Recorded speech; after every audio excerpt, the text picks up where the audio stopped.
Um congressista da Noruega indicou o presidente dos Estados Unidos, Donald Trump, para o Prêmio Nobel da Paz do ano que vem. Uhul! A justificativa é que Trump ajudou a selar o acordo entre Israel e Emirados Árabes. É a segunda vez que o mesmo político indicou Trump para o prêmio. O ex-presidente Barack Obama recebeu o prêmio em 2009. Outros 3 ex-presidentes americanos também receberam. E o tema de hoje é: Donald Trump merece o Prêmio Nobel da Paz? Faz tempo. Faz tempo, né? É, ué.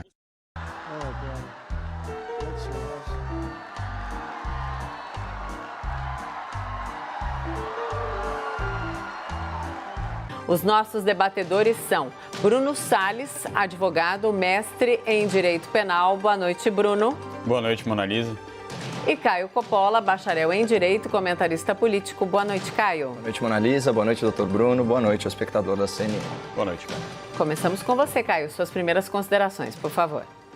Bom, a indicação de Donald Trump ao Nobel da Paz, ela foi feita por um parlamentar norueguês que, em entrevista à Fox News americana, justificou a sua recomendação da seguinte forma, aspas, eu acredito que ele fez mais pela paz entre nações do que a maioria dos demais candidatos ao prêmio.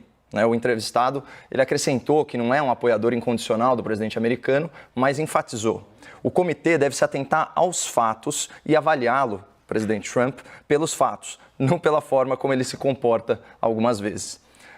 É interessante analisar a questão em debate a partir dessa perspectiva pragmática.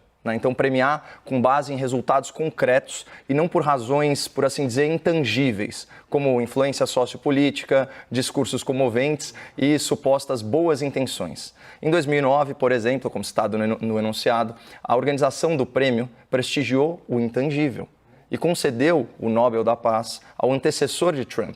À época, Barack Obama era um presidente carismático recém-eleito que, para muitos, personificava a esperança de novos tempos, inclusive em termos das relações internacionais e da hegemonia geopolítica e militar americana. A rede inglesa BBC, ela citou a premiação de Obama como um presente de boas-vindas ao cargo e ao palco mundial. Em outras palavras, premiou-se uma expectativa e não uma realidade. Então, reparem só no tom genérico e bajulador dessa premiação, a partir desses trechos que eu separei da nota oficial publicada pelo Comitê do Nobel, justificando a honraria tão precoce. Barack Obama será premiado pelos seus esforços extraordinários para fortalecer a diplomacia e a cooperação entre os povos. Obama, como presidente, criou um novo clima na política internacional. Raramente uma pessoa capturou a atenção mundial e deu à humanidade a esperança de um futuro melhor. Obama é agora o porta-voz líder do mundo. Não parece estranho que, com apenas um semestre de mandato e ainda sem nenhum êxito em política externa, o ex-presidente tenha recebido o Nobel da Paz de 2009? Sim. A premiação soa ainda mais controversa quando nós avançamos um pouco no tempo para o início de 2017, foi o término do seu mandato. Porque a grande ironia disso tudo é que Barack Obama foi o único presidente americano na história a completar 8 anos de gestão com as tropas do seu país em combate ativo no exterior. E o fez em flagrante contradição à sua própria plataforma eleitoral, que contemplava, sim, o encerramento de conflitos e o retorno das Forças Armadas ao lar, esse último objetivo alcançado apenas parcialmente. Então, eu cito aqui o catedrático PhD Eliot Cohen, professor de História Militar na Universidade Johns Hopkins, aspas, Obama será lembrado como um presidente de tempos de guerra. Lançou nossa terceira guerra no Iraque contra o Estado Islâmico, permaneceu no Afeganistão e apoiou a empreitada europeia para derrubar Gaddafi na Líbia. Então, esses fatos, eles levam a uma única conclusão possível. O Nobel da Paz de 2009 foi concedido com fundamento em promessas para um presidente americano que foi uma decepção em termos de política externa, sem apresentar resultados consistentes e duradouros como legado da sua gestão. E por que é tão válido esmiuçar esse caso? Porque além de ser a situação mais próxima da indicação do atual presidente americano, a premiação de Obama, ela escancarou o amplo espectro de critérios para a escolha do ganhador do prêmio. Então, além de honrar figuras aduladas pela opinião pública e prestigiar narrativas, como o caso que nós já analisamos, o Nobel, via de regra, coroa uma biografia de luta pacifista ou uma conquista muito relevante para a paz mundial. E uma conquista é necessariamente uma realidade, não uma expectativa. E aqui, enfim, cabe análise sobre a conquista específica que tornou Donald Trump elegível para o prêmio. O presidente americano ele teve papel fundamental na intermediação da assinatura do acordo de paz entre Israel, uma pérola da democracia no Oriente Médio, e os Emirados Árabes Unidos, uma confederação de monarquias islâmicas situadas lá no Golfo Pérsico. Esse tratado ele é histórico por alguns motivos. Ele marca a primeira relação diplomática oficial entre o Estado judaico e alguma nação árabe do Golfo. É somente o terceiro acordo de paz entre israelenses e árabes em mais de 70 anos. Esse tratado ele normaliza as relações entre nações antes inimigas, incluindo uma generosa e surpreendente concessão de Israel sobre a anexação de territórios ocupados na Cisjordânia. E mais importante, o tratado abre um precedente didático e fundamental para que outros países árabes e de matriz islâmica reconheçam, ainda que muito tardiamente, a legitimidade de Israel, saindo aí do terreno arcaico, do ódio xenófobo e adentrando o domínio civilizado, da tolerância e da diplomacia. E aqui eu peço uma licença especial para abrir um parênteses sobre a disputa entre árabes e israelenses, que o escritor conservador americano Dennis Prager definiu com muita propriedade em um texto de 2014, a partir aí dos seus estudos na Columbia University. Aspas. O conflito no Oriente Médio pode ser o mais difícil de ser solucionado, mas é o mais fácil de ser explicado. E a razão para isso, segundo ele, é a seguinte: um lado quer o outro lado morto. Muitos palestinos, muçulmanos e árabes não reconhecem o direito do Estado judeu de Israel de existir. E a história corrobora essa contundente declaração. Em 1947, após os horrores do Holocausto nazista, a recém-fundada Organização das Nações Unidas, a ONU, votou pela partilha da Palestina em 2 estados, um judeu e outro árabe. Israel aceitou a decisão colegiada das nações, mas nenhum país árabe ou muçulmano concordou. Israel foi atacado por todos os seus vizinhos já no seu primeiro dia de existência independente, em 1948. Milagrosamente, o Estado judeu não foi dizimado, mas ataques como esse se repetiram nas décadas seguintes, incluindo atos de terrorismo e antissemitismo financiados pela liderança palestina. O ódio a Israel é tão enraizado e tão pronunciado que, em 1967, a cúpula da Liga Árabe divulgou a Resolução de Khartoum, cujo terceiro parágrafo contém os 3 nãos contra Israel: não ao reconhecimento, não à paz e não à negociação. Convenhamos que é um desafio quase intransponível dialogar com quem sequer admite o seu direito de existir. É desse contexto conflituoso que emerge o eventual mérito do presidente americano ao costurar um acordo sem precedentes numa das regiões mais tensas do globo e entre nações hostis entre si. Portanto, respeitando aí o hábito de oferecer uma resposta clara à questão em debate, Trump merece o Nobel da Paz? Bom, isso vai depender da força das demais candidaturas, das suas respectivas biografias e das suas respectivas realizações. Mas o presidente americano certamente faz jus à indicação, se nós considerarmos o critério objetivo de ter atingido, por meios lícitos e diplomáticos, uma conquista relevantíssima para a paz na humanidade.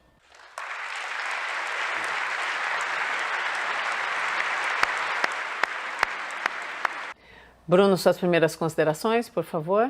Obrigado, Mona Lisa. Minhas amigas, meus amigos telespectadores, boa noite.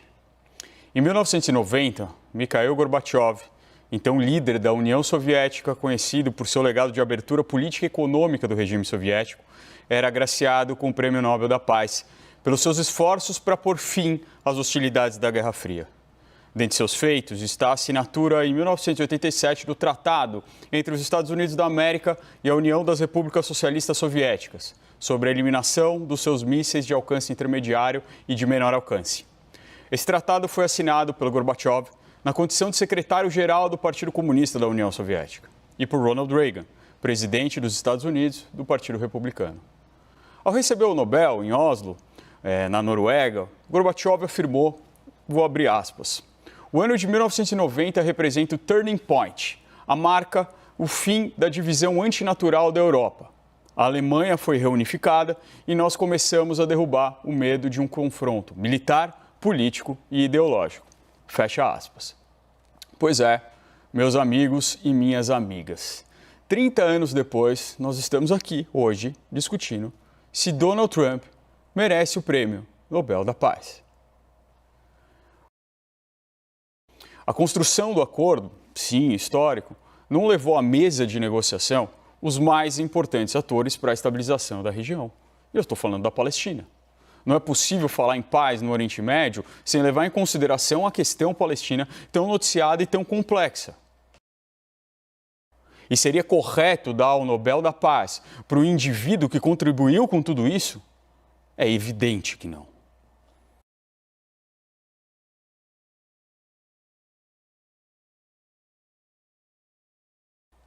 Então, para o debate, Bruno e Caio, por favor.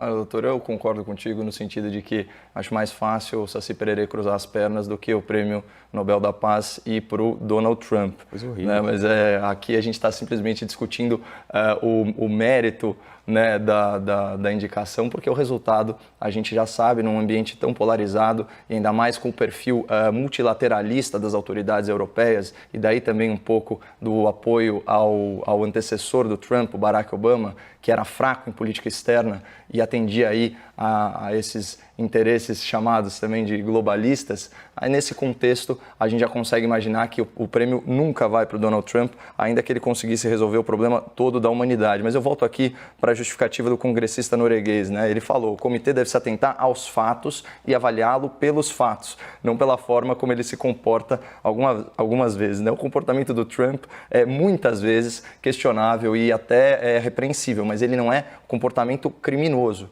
É fora que o poder do Trump deriva do sistema democrático e, pelo menos que eu saiba, as contendas judiciais dele se limitam aí à esfera civil e não penal. De qualquer maneira, né, como eu procurei demonstrar nos argumentos iniciais, o Nobel ele não é um concurso de almas santas, né? O próprio idealizador da premiação, né, um engenheiro químico, ele teve o trabalho amplamente, né, utilizado pela indústria armamentista, isso no século XIX, uma época em que a utilização bélica, né, desses instrumentos era muito mais para o ataque do que simplesmente para a autodefesa, como prevalece, e para o equilíbrio de forças, como é a visão que prevalece hoje em dia.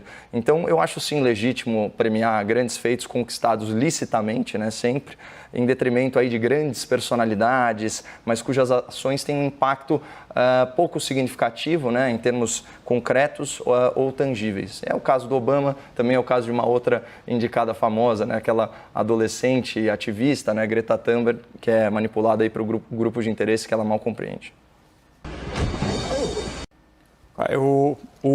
E o Obama é o novo e o Lula agora em nível internacional. A gente pode falar do Lula depois, ele é nomeado, foi nomeado também. Eu realmente concordo com você. Eu acho que a premiação do Obama foi uma premiação equivocada, foi precoce e a política internacional do Obama foi catastrófica. Inclusive, isso foi muito discutido durante as eleições de Donald Trump na disputa com Hillary Clinton, que era responsável por essa política internacional na época. Eu lembro de um amigo meu diplomata que servia na Síria dizer que, inclusive, na Síria se comemorou a eleição de Donald Trump, tamanha era a invasividade dessa política externa de Hillary Clinton e, por conseguinte, de Barack Obama. Nem sempre quem acerta internamente consegue acertar também em política externa. São raros os presidentes que conseguem unir isso e são muito bem-vindos. Mas não é o caso do presidente Trump. Não é o caso do presidente Donald Trump, que não está acertando internamente, e isso é bastante claro, até pelas intenções de voto que hoje são noticiadas pela imprensa americana.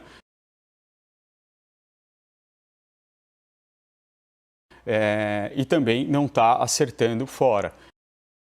TikTok vendesse a sua participação nos Estados Unidos para uma empresa americana. Isso fica muito claro que isso tudo é uma política qualquer coisa menos pacifista. Então, só corroborando aí as críticas ubíquas aí ao Obama, né, a impropriedade da escolha do Nobel de 2009, ela é subscrita, inclusive, pelos próprios, até por um secretário, né, tem umas declarações de bastidores, tem um livro de memórias intitulado Secretário da Paz, né, do ex-secretário do Comitê do Nobel. Ele foi secretário, acho que entre 90 e 2015. O nome dele é Geert Lundestad.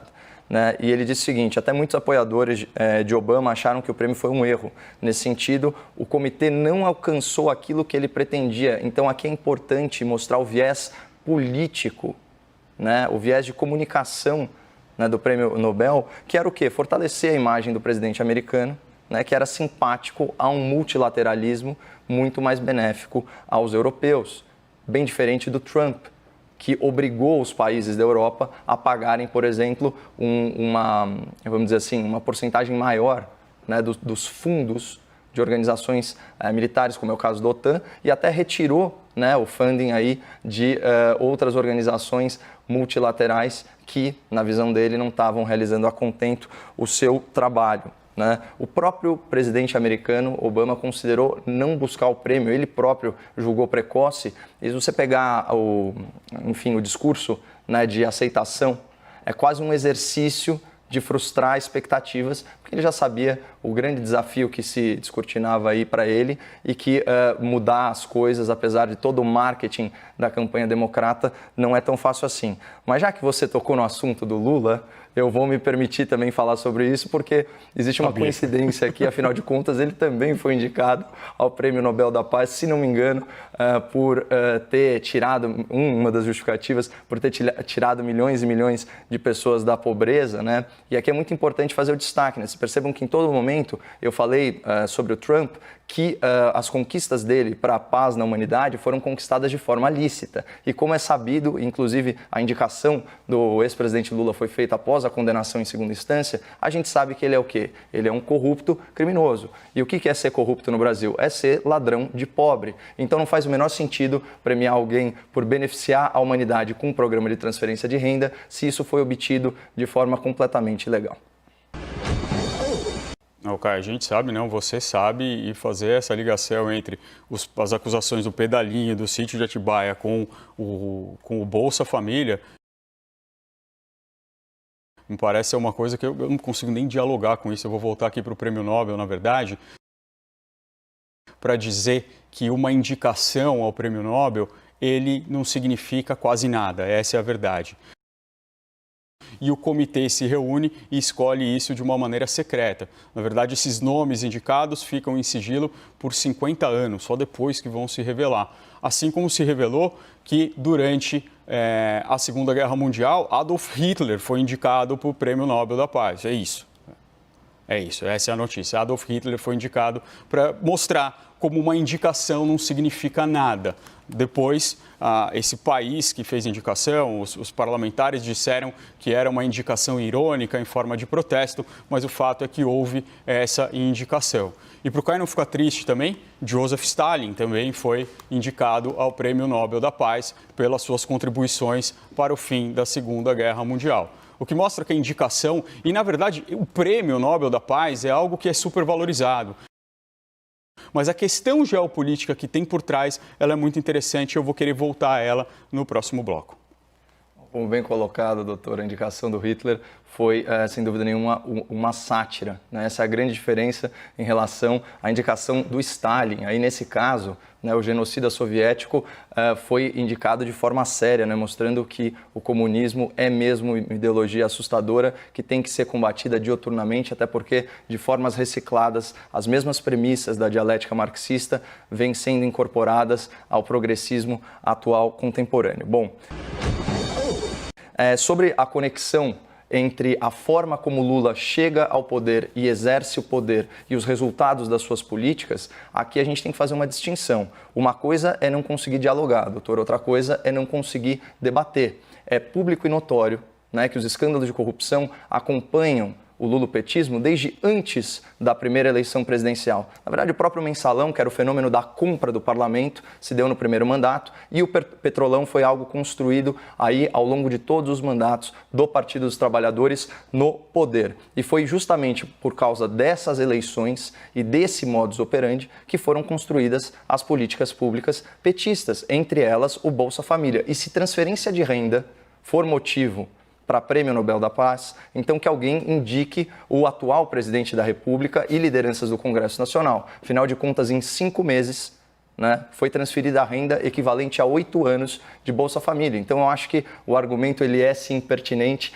e é importante destacar o absurdo que seria um criminoso, né, que cometeu crimes contra a população mais vulnerável do Brasil, né, que tem necessidade em filas de hospitais, que se acidentem em estradas esburacadas, que não tem acesso a uma segurança pública de qualidade, entre vários serviços públicos mal prestados. E assim, qualquer milhão faz diferença, a gente está percebendo isso aqui nessa pandemia. Então, eu acho muito importante frisar uma diferença fundamental. Você pode ter as suas dúvidas em relação às políticas do Donald Trump, mas como eu disse, até que provem o contrário, ele não é criminoso como Lula, como resta provado repetidamente na justiça brasileira. Caio, 8 anos de Bolsa Família, que é um dado que... Desculpa, Mona Lisa, te interrompi. Tudo bem? Não? Então Vamos lá. 8 anos de Bolsa Família, que é um dado que foi colocado pelo TCU, né? E a parte que não foi colocada aqui é que, na verdade, quase 1/3 desse valor, o TCU está apurando agora, foi distribuído irregularmente para pessoas que não deveriam receber. Mas eu realmente não vim aqui falar das acusações contra o ex-presidente Lula. Eu não li o processo, ao contrário do Caio, que parece ter domínio sobre isso. Eu não vim aqui falar sobre o esquema da Lava Jato, sobre os desvios da Petrobras, onde nós tivemos gerentes que levaram valores enormes, mas, curiosamente, os diretores, os membros do Conselho de Administração, o presidente da Petrobras não receberam nada, foi direto para o presidente da República. São casos estranhos e eu não vou discutir sobre eles. Sim. Eu vou discutir sobre por que Donald Trump está sendo nomeado para... Mas, inclusive, centram-se todo o amor religioso no mesmo lugar. Dizer que é um povo que quer matar o outro é um absurdo, Caio. É simplesmente um absurdo. Absurdo Temos é você colocar... 1 minuto antes dos argumentos finais, Caio, só para você saber. Absurdo é você colocar essas duas nações em equivalência moral, quando a gente sabe que a verba da autoridade palestina é destinada não só para ações antissemitas, como para a doutrinação das crianças que são educadas, né, desde o ensino básico a não reconhecerem o Estado de Israel. Eu venho aqui, trago exemplos históricos de guerras, todas elas iniciadas por países árabes ou muçulmanos vizinhos de Israel, cito datas, falo do contexto da criação do Estado. Israel chegou a aceitar a partilha, né? Ele cede território em troca de reconhecimento e paz. E o território que foi anexado como proteção por causa de ataques iniciados pelos vizinhos árabes e muçulmanos. Então, nesse sentido, é sim uma questão fácil de explicar. São 22 nações árabes pelo mundo, só um Estado judeu, que aliás é do tamanho de uma cidade grande, área territorial restritíssima. E aí vem falar que os estados querem conviver quando a gente sabe que tem, de um lado, uma autoridade que, inclusive, suporta organizações terroristas. Fala isso para as vítimas de terrorismo em Israel. É um absurdo o que você falou. Argumentos finais, 1 minuto para cada um. Bruno, começa, por favor. Desculpa, Mona Lisa, hoje eu estou difícil aqui. Tudo bem. Um povo... ele nunca vai ter autoridade moral maior ou menor em relação a outro povo, Caio. Seus governantes, talvez. Os seus equívocos, eles são alvo de crítica, mas um povo não. A gente não pode taxar um povo inteiro como um povo moralmente inferior ao outro. E é uma questão difícil. O que a gente vai fazer? A gente vai tirar essas pessoas de lá? Não é simples dessa forma. Por outro lado, o povo palestino quer construir seu Estado e não consegue. E sim, há problema dos governantes, há problema de lado a lado. E em Israel, na sua política interna, se reconhece isso. Se reconhece isso lá dentro. Que talvez a política que tenha sido implantada nos últimos anos não seja a melhor para se conseguir a paz. Porque para haver paz precisa de justiça. É isso que não se entende. É isso que precisa se compreender. Bom, Caio, doutor, seus argumentos? Israel, por 5 vezes, aceitou, termos internacionais para partilha em 2 estados, inclusive na fundação do Estado israelense, 5 vezes. E as autoridades palestinas nunca reconheceram isso. Eu sugiro ao espectador da CNN que procure como foram as negociações de Camp David, lá por volta do ano 2000. Israel chegou a se comprometer com a devolução de 95% do território do West Bank, da Cisjordânia. Então, é um absurdo falar isso. Esse relativismo moral, né, principalmente do espectro ideológico da esquerda, ele é tóxico. É claro que a gente está falando, como eu disse no começo da minha fala, Israel é uma pérola da democracia no Oriente Médio. É um país que respeita direitos humanos, respeita liberdades individuais.